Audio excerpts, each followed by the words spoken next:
you've been in Yei for all your life. And honestly, like you, I think for me it was really hard leaving Yei because I had also built like a very strong connection with Yei. Right, Growing up with you guys, building all these strong relationships, going to play soccer, right, it was something you couldn't see yourself leave behind. right. And so I'm just wondering for you, since you had to flee this place that you've been living at all your life to now Uganda, how was it like adapting to this new place? What were maybe some of the biggest challenges that maybe you faced? Could be maybe cultural shock or maybe academic challenges, because this is an entirely new place that you're moving to. Right. Yeah. Yeah.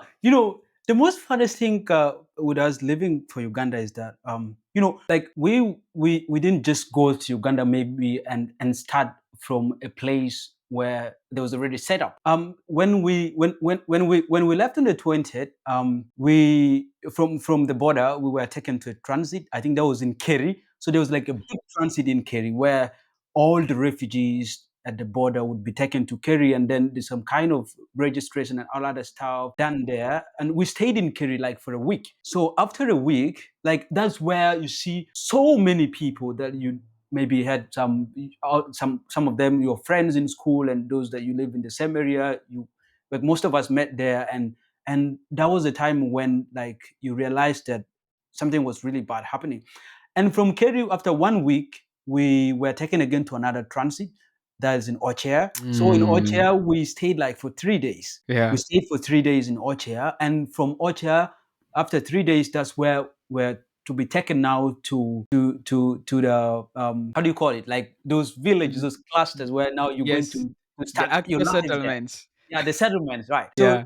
So that day when they were taking us to the settlements, we were taken to a place where literally there's nothing. Just like you're seeing the real bush. Just like there's no any single house, or no single room there. So imagine that like we were only provided with tools like slashers and pangas and all those tools that you can use to maybe like erect your maybe hard or something like that. And I remember that day when we reached that place, that settlement, my grandmom just saw the area like that, and then she started like shedding tears. So it's like, just imagine we left everything. We were living in a good place. We were doing this, but now we're starting life from zero.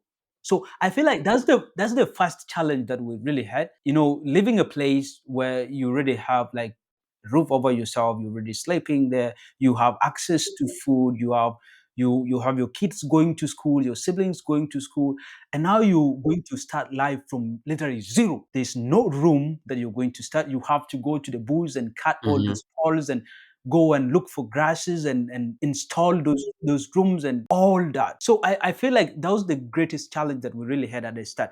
And also, like when we left Ochia and we were taken to the settlement that night, like because we couldn't like make a house or a room in a day. So that night where we were just like sleeping outside, and that night there was heavy rain, that like, and there was no room.